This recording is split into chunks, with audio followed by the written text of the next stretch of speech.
Pedreiro abençoado, o pessoal está me perguntando bastante aqui para me comentar sobre a questão da música da Anitta, a música Envolver, né? A qual levou vários evangélicos a fazer até a coreografia, como a cantora Mara Maravilha. A cantora Mara Maravilha dançou a música da Anitta, né? Que fala de coisas assim absurdas. Eu não vou nem dizer para vocês aqui, gente, o que é que fala a tradução da música da Anitta, a música Envolver, que levou ela ao topo da parada musical no Spotify. Foram quase 7 milhões de pessoas assistindo a cantora num único dia. Aí muita gente diz assim, ela representa o Brasil, o fenômeno do Brasil. Na minha opinião, ela não me representa, porque ela é um mau exemplo para a sociedade, para as crianças.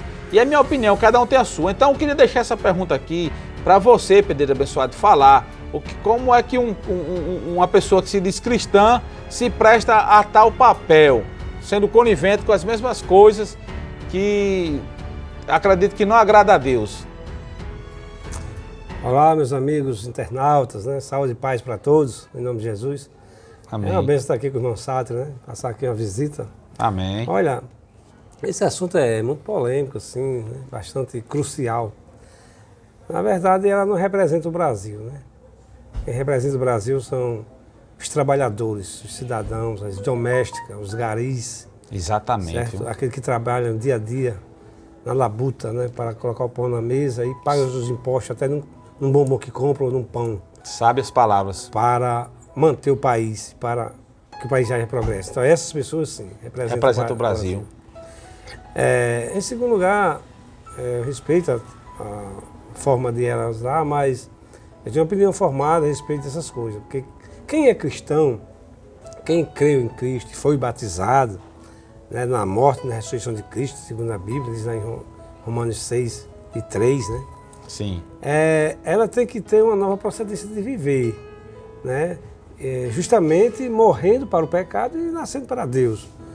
Embora a gente continue falhando, pecando, mas é como se fosse por fraqueza, por falha, não por espontaneidade. E quando a pessoa se envolve nessa situação de querer dançar, música que envolve a sexualidade, né? Envolve a promiscuidade e todo esse tipo de coisas, ela na verdade está fora do padrão divino. Estou entendendo. No caso, deixa a desejar. Isso aí, Deus é ela que vai ter que reaver os conceitos dela. Seria um exemplo de cristã o que Mara Maravilha fez. Ela dançou em rede nacional a dancinha. Ela é evangélica. Eu acho assim que são pessoas desse tipo que mancha a imagem do evangelho genuíno, né, irmão Railton? É verdade. É a questão do batismo, irmão. Fala sobre o batismo aí, porque muita gente não entende. Essa questão do batismo. Jesus disse, quem crê e for batizado será salvo. Olha, na verdade, evangélico hoje está num sentido geral que está meio assim banalizado, né? Na verdade, ser cristão de verdade, que é evangélico e crente até o diabo é, e Jesus disse isso e a Bíblia fala isso. Agora, ser cristão, filho de Deus, que é seguidor de Cristo e torna filho de Deus, só aqueles genuinamente. Olha, o batismo, ela representa aquilo que aconteceu na vida do pecador. Quando se arrependeu e se converteu a Cristo, ele morreu para o pecado e nasceu para Deus. Certo. E eles falando sobre isso lá em João capítulo 6, ele falava que ele era o pão da vida e ele era o alimento. A carne dele, que era o corpo, ia ser comida e o sangue ia ser bebida. É aquele que não comesse do corpo dele, não bebesse o sangue, não tinha vida em si mesmo.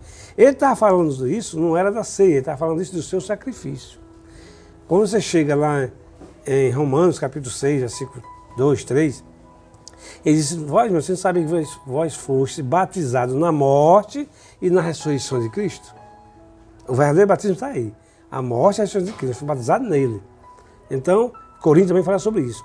Então, o batismo nas águas é um ritual simbólico que o Senhor ordenou que a igreja fizesse, aqueles que fizessem público, aqueles que pudessem passar em público, para testemunho público, né? Para que as pessoas do mundo vissem que ali era um seguidor de Cristo. Mas o batismo não é o quem salva. Ele já é salvo, ele se converteu, aceitou.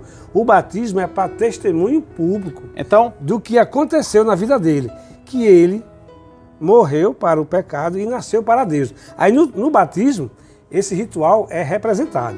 A pessoa é mergulhada e surge das Então, águas com a nova vida. quem é salvo se batiza. Não é quem se batiza para ser salvo. Você já se batiza porque você já é salvo. Exatamente, É isso? é. Agora, por aspersão ou por emersão? Porque a Igreja Católica batiza por aspersão. E os evangélicos batizam por emersão. Qual a diferença? Olha, a diferença é que o batismo, na verdade, João batizava, que chama João o Batista, né? Que é o que batiza. É mergulho. A palavra batismo significa submergir, né? Submergir. Então, o verdadeiro batismo é mergulhar mesmo, que é um sepultamento de pecado e surgir uma nova criatura. Agora, a expressão a Bíblia diz que Cristo, os cordeiros, o sacrifício que representava Cristo no Velho Testamento, o sangue dos cordeiros era aspergido, aspersão nas pontas dos altares e nas pessoas, ou nos utensílios para consagração. Então, no meu ponto de vista, os dois estão corretos. Agora, dependendo do termo para batismo, o nome mergulho é nas águas. Se for originalmente falando, isso, originalmente submergir. Submergir, é mergulhar. Que é justamente o sepulto, sepultamento e ressurreição. Já que Cristo foi sepultado e ressuscitado. É isso que o batismo representa. Está lá em João, está lá em Romanos capítulo 6, 14, e em Coríntios também fala isso. Inclusive, quando Felipe vinha com o eunuco do rei, vinha lendo o livro, né? O livro do profeta Isaías, aí ele disse assim, como tá entendendo? Não estou entendendo nada. Disse, como entender se não tem quem explique? Exatamente. Né?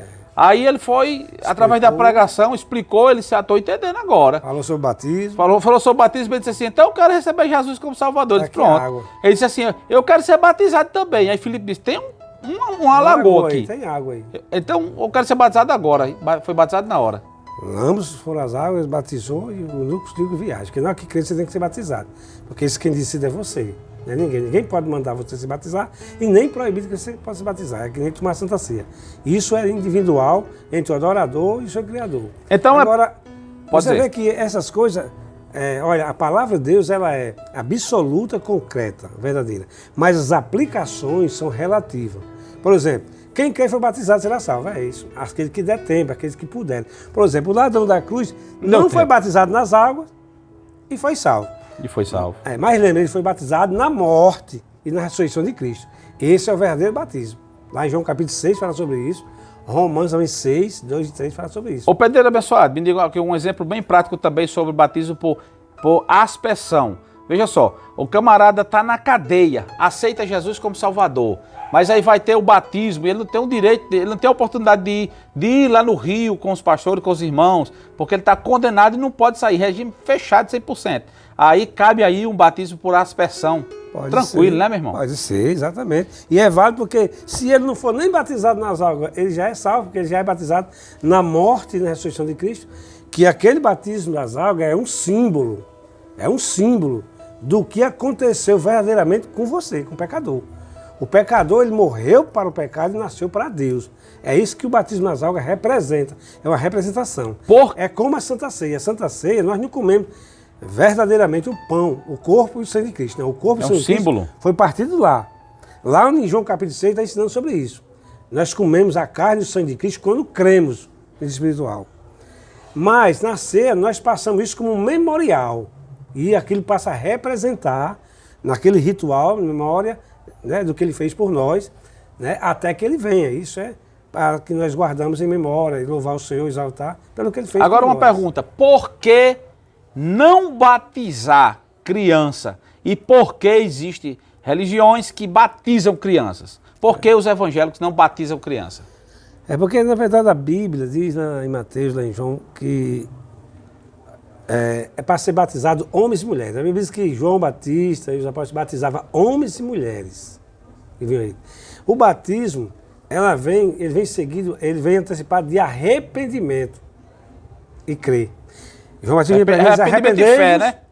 E crede. Arrependei-vos e crede, né? Para que seja pagado os nossos pecados e assim seja batizado. Então uma criança, ela não pode se arrepender e não pode crer, né? Não é responsável pelos seus atos. Não. não tem raciocínio lógico, saber a diferença do bem e o mal, certo e errado. Então, somente uma pessoa de idade, já que pode escolher entre o bem e o mal, que seja responsável dos seus atos, é que pode tomar essa decisão. Até então, a criança tenra, o sacrifício de Cristo é tão poderoso que ele abrange e salva ela, se ela chegar a sucumbir aqui, morrer, né, fisicamente falando, e a criança é salva, porque das tais é o reino dos céus. Porque o sacrifício de Cristo ele é eterno e perfeito, lá em Hebreus, né? Feito uma só vez, e é todo poderoso, e abrange a perdoar todos os pecados daquele que crê. E até mesmo dos inocentes que morreram, que não puderam crer, assim como crianças, né? Estou entendendo. Mas aí eles são só pela inocência. Então, Pedreiro abençoado, voltando aqui à pergunta do início, o pessoal que questionando sobre a questão da Anitta, né? Que ela realmente é um mau exemplo, e também a Mara Maravilha fazendo esse tipo de dancinha, né? Qual o seu conselho que você daria? Porque assim, minha opinião, eu já deixei bem claro no vídeo aqui anterior, que eu repudio esse tipo de coisa, principalmente para um evangélico, né?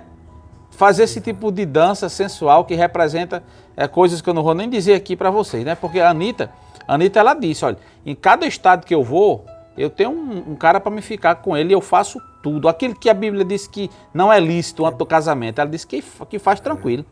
Ela faz tranquilo em cada estado, em cada país, e quem manda nela é ela, tal. Certo, cada um vive a sua vida como queira. Mas nós, como cristãos, eu acredito, presbítero abençoado, pedreiro abençoado, que nós não podemos nos calarmos, porque um dos papéis do cristão é protestar. O que Martinho Lutero fez? Ele protestou, por isso onde veio o nome protestante.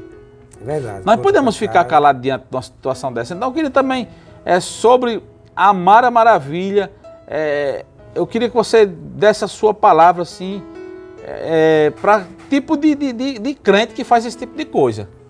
Olha, na verdade... Eu sei que é polêmico, mas nós não podemos fugir de jeito nenhum de falar sobre esses assuntos aqui. Sabe por quê? Porque tem que dizer assim, se importa com sua vida, tal. E aí as coisas vão acontecendo, as pessoas vão... Por isso que o evangelho está misturado. Está misturado. Por quê? É banalizado. Porque muitos homens de Deus não têm mais coragem de falar. Existem muitos crentes, pastores, igrejas, denominação sérias. A gente pode enumerar aqui várias, como a Igreja de Cristo, como a Assembleia de Deus, como a Deus e Amor, como a Igreja Batista e várias outras que são igrejas sérias de compromisso. Mas existe muito bagaço no meio. Verdade. Né? Diga aí, fala aí. Devido ao evangelho estar sendo tirado dos púlpitos, né? Está sendo um evangelho muito light, muito de oba-oba, muito de bênção e tudo mais, e não tem a pregação do arrependimento e da conversão. O evangelho começa aí, arrependei-vos e crede, né? Então, isso deixa a desejar, porque não é uma conduta para um cristão, não. Por isso, pode até ser para evangélicos, alguns aí que estão, né, evangelho entre aspas, que tem evangelho para todo tipo de gosto. Agora, o verdadeiro evangelho genuíno, ele manda que ele renuncie os prazeres carnais. Os desejos carnais. Tem que ter uma mudança, né? Não somente no meio da prostituição, da pornografia, do sexualismo, mas também da honestidade, da transparência, da mentira. Temos que nos libertar de todas essas coisas, dos vícios, do mal, de todas essas coisas. Só que isso é um processo contínuo, é um processo lento. Para algumas pessoas é mais rápido, para outras são mais lentos, né? A gente vai se convertendo a cada dia, sendo transformado de glória em glória. Então, até nós morrermos, estamos sendo convertidos, estamos nos convertendo, estamos nos transformando, até chegar a varão perfeito. Isso significa naquele grande dia, quando a gente ressuscitar ou receber um novo corpo glorioso, segundo o eficaz poder de Deus, né? Então isso é muito importante, porque o que a irmã Maravilha, então, ela devia cada dia mais renunciar a essas coisas e se voltar para o primeiro amor, de quando ela criou. Porque isso está se desviando um pouco, está apostatando da fé de que antes ela pregava, de combater a imoralidade, porque tudo que A conduta dela mudou, você viu, né? Antigamente, Mara era uma missionária assim, exemplar, um espelho para as mulheres brasileiras. E agora está se enveredando por outro caminho. Porque a sexualidade, o sexo é uma bênção, né? É uma bênção no casamento. Deus fez para o homem e a mulher. Isso é sagrado e santo. tudo que é fora dele se torna maldição. Verdade. Se torna promiscuidade, se torna pecado. É isso que... Então esses padrões estão sendo desvirtuados. E o mundo, a Bíblia diz que o mundo, nesse sistema, jaz no maligno, ele distorce completamente os princípios divinos da família e começa a querer exercer, pregar como se fosse normal. E a igreja quer se envolver, quer se enquadrar dentro desse padrão que não cabe a nós. Verdade. E muitas igrejas têm se desviado para isso. Porque eu costumo dizer, existem duas igrejas, gente. Uma que sobe e uma que fica. Agora, assim, irmão Railton, a Bíblia diz que o nosso corpo é templo e morada do Espírito Santo. Isso. Então, como é que maravilha que diz, que professa que é de Deus, que é templo e morada do Espírito Santo, fazendo uma dança sensual em rede nacional, não engulo, não engulo. E essa palavra, intragável isso aí. E essa palavra templo, que Paulo usa lá em Coríntios capítulo 3, é naos, no grego, no hebraico, naos, que significa santo dos santos. É aonde Deus habita e resplandece a sua glória. Então o homem foi feito o santuário de Deus, aquilo que era o santo dos santos no Antigo Testamento, representado que a arca onde habitava Deus, a glória de Deus, descia a Shekinah. Hoje Paulo fala que somos nós. O Espírito de Deus habita em nós, aonde nós manifestamos a glória de Deus através das palavras, dos milagres, das ações, das profecias. Exatamente. E tudo mais. O tabernáculo tinha o átrio, o lugar santo e o lugar santíssimo, ou santo dos santos, que é onde estava a arca da Arca da Aliança. Os dois querubins, um de frente para o outro, com as asas batendo em cima, né? Isso. Que era Shekinah, onde descia a glória de Deus. Deus descia ali e se manifestava a sua glória. Então hoje... Somos nós. Somos nós, do tempo. Tá vendo aí, gente? O santíssimo lugar onde Deus habita. Oh, glória. Então o seu corpo pertence a Deus em dois aspectos. Aleluia. Ele foi quem criou. Está lá em Gênesis. Aleluia. Ele criou. E ele se perdeu no pecado e Jesus Cristo veio e redimiu, comprou de volta para ele. E agora o Espírito de Deus habita dentro desse corpo. É verdade. Então o seu corpo, irmão, o corpo do cristão, o corpo da pessoa, tem um começo maravilhoso e um fim glorioso. Porque Deus criou o seu corpo. Deus agora habita no corpo do cristão quando ele se converte. E Deus vai ressuscitar esse corpo. É verdade. Para glorificá-lo, para que ele viva eternamente. Então você veja a seriedade do nosso corpo, da nossa vida. Por isso que o verdadeiro culto, lá em Romanos 12, 1 e 2, é a sua vida. A sua vida como sacrifício vivo, santo e agradável a Deus. Ele disse que o vosso espírito, alma e corpo seja plenamente preservado para a vida do Senhor Jesus Cristo. Então eles glorificai a Deus nos vossos corpos e no vosso espírito, os quais pertencem a Deus. Então, irmão Railton, para terminar esse bloco aqui, aí, né? É muito importante dizer o seguinte, que a pessoa quer fazer a dancinha, faça. Quer fazer o que quiser, faça. Agora não diga que é cristão, não. Diga que é evangélico, não, gente, porque mancha aqueles que são de verdade. Aqueles que são de verdade. Não é isso? Então, o que é que eu desejo aqui para a Anitta, para a Mara? A gente tem que orar por ela, porque a gente... Deus abençoe elas e porque a gente... venha rever os conceitos. Exatamente. A gente precisa chocar, porque ela é exemplo para muita gente, e muita gente se espelham nelas. Aí diz assim, se Mara faz, eu também faço. Faça não, gente, que não está certo não. Não está de acordo com a palavra de Deus. Você pode se dar mal e pagar um preço muito caro. Por isso que a gente está aqui confrontando, porque a gente ama as pessoas, a gente quer que as pessoas tentem fazer o que a palavra de Deus nos orienta. Então, resta-nos orarmos por Mara, orarmos por Anitta. Ninguém tem raiva delas, não. Deles aqui, delas aqui, não. Não estou condenando, eu estou apenas fazendo um comentário daqui do meu ponto de vista bíblico, né? É verdade. Sei que elas são artistas, têm seus padrões de vida, agora tem que reaver os conceitos. É verdade. Porque ela diz que é cristã, evangélica. Cristã então, evangélica. Pesa muito. Então, meu irmão, obrigado mais uma vez pela participação. O pessoal pede muito você, viu? Pede muito. Cadê o pedreiro? Deus abençoe a todos aí, com saúde e paz. Tchau. Pai do Senhor a todos. Até a próxima, se Deus quiser.